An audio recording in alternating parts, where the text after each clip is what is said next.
It's beer o'clock on Real Ale Craft Beer. Today we've got a beer from Guinness and it's their West Indies Porter. It's their Brewer's Source logbook.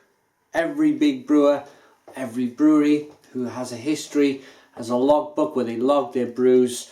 This one was brewed in 1801 at St James's Gate in Dublin. Another quick look at it. It's 6% ABV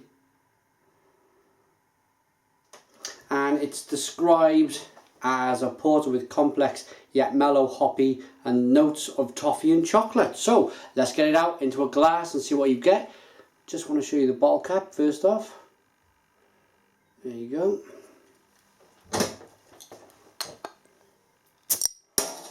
Wow, look at that. Now that, for me,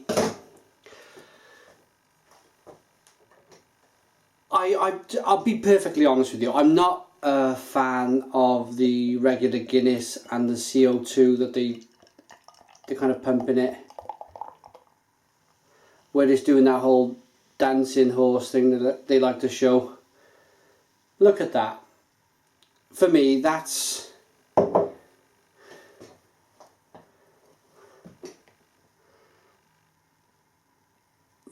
proper porter.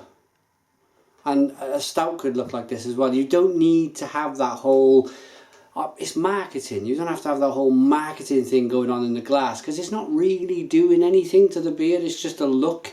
It's just selling eye candy. Right, 2-finger tan coloured head, as a good porter should.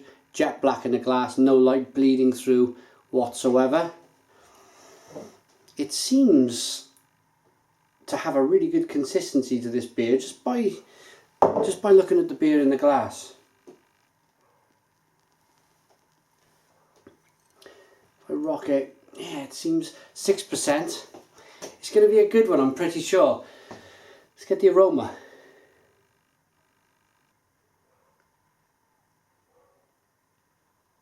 Now then, I've tried Nigerian Guinness, and to be fair to the stuff, it's absolutely wonderful. It's like Guinness on steroids. I think it's 7% ABV, and I've got a funny feeling, because there's a lot of Guinness breweries around the world.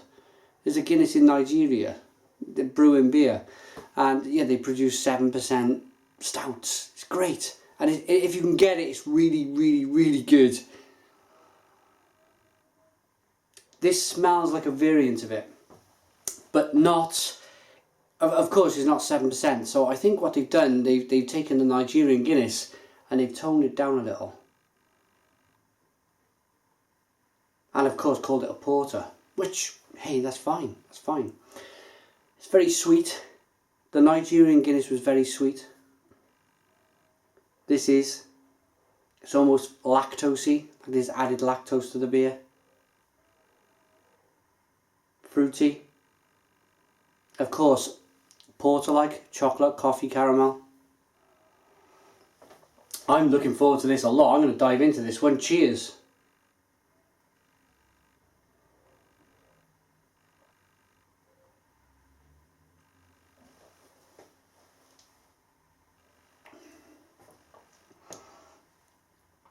Oh, blimey. Oh, that is great.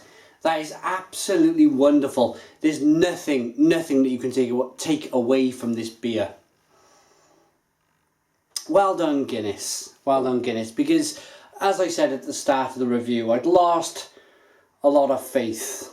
I've always only known the prancing horse, not Ferrari, the galloping horse. You know, that whole frothy thing that goes on in the glass. And at the beginning of my reviewing career, if you like, back 5 years ago, that was perfectly acceptable because I didn't understand it. Now I do understand it, and it's the reason why I don't buy regular Guinness. It's because I don't want that kind of thing in my beer. I'm sure if the guys at Guinness are watching, I'm sure they'll understand what I'm trying to say. They'll understand what I'm saying to them. But at the same time, I'm not going to be critical of this beer at all. It's got everything that you want from a very, very good porter.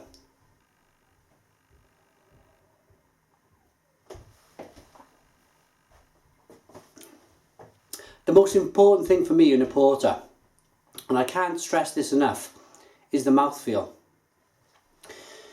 This mouthfeel, being a porter and a stout have that lovely chocolate, coffee, caramel flavours going on. If you think of chocolate, coffee and caramel, in your mind they're big, thick, gloopy liquids and solids. If you warm chocolate up, it becomes a liquid. And it's kind of sticky and gloopy, and as a kid you'd play with it. This has got that mouthfeel. Obviously not as much as sticky chocolate, but it's going that way. It sticks on your palate. When you taste the beer, when you put the beer on your mouth, it sits there. It wraps around the palate, and then it slides down your throat, and it sticks there also. So your palate has taste buds all the way down here and all the way on the inside of the cheeks, and it sits on your palate. So you're essentially getting one big massive boom of flavour. You're getting the ultimate flavour because it's sticking there. It's not just like a thin tasteless beer. It's not just sliding down your throat and it's gone within seconds.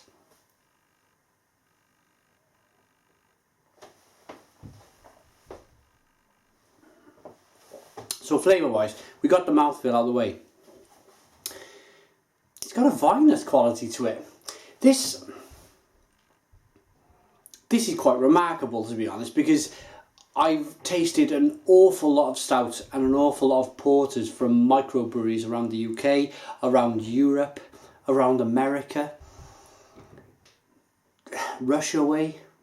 I've tasted porters and stouts from all over the world, from small microbreweries.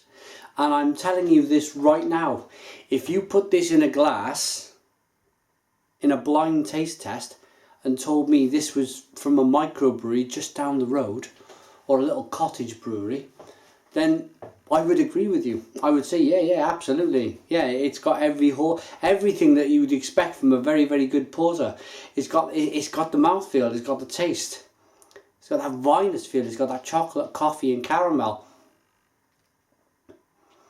But as I said earlier on in the review, I kind of lost faith a little bit with that whole carbonated thing going on in the glass, and I never bought Guinness until now.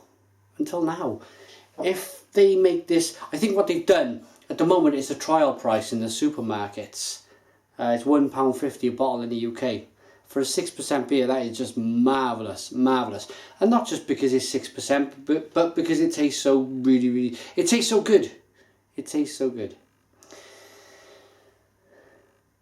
So, if this is a trial, I'm telling you, Guinness, don't change that.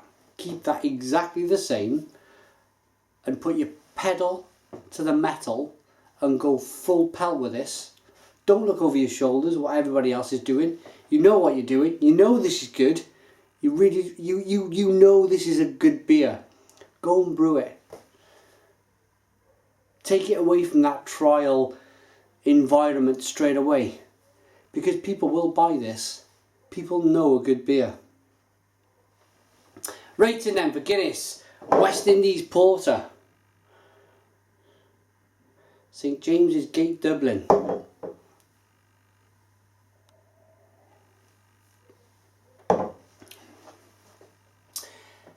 There is nothing I can take away from this porter at all. For me, and I think Guinness know this. I think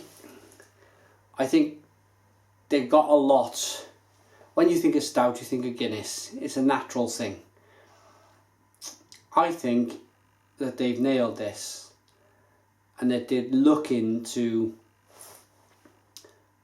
kind of own the stout and porter sectors of the market. Because I think what's happening maybe is that all of the microbreweries together are taking a market share away from Guinness, and I think they want that market share back, that business. They want that business back, and by producing a very, very good porter like this, they probably have a very good chance of doing that. I'm not standing here being biased to a multinational brewery that got breweries all around the world. I'm just standing here today reviewing a beer that's very good. So yeah, this beer, I'm going to give it a 9 out of 10. It's a big rating for me. 9 out of 10 from Real Ale Craft Beer on Guinness West Indies Porter. That could be the surprise of 2014. It could be the surprise of 2014. Because at £1.50 a bottle, £1.50 a bottle, and from me not really liking regular Guinness, that has really surprised me. Really surprised me. Thanks for watching. Put your comments in the comments box. Subscribe to our daily beer reviews, and cheers.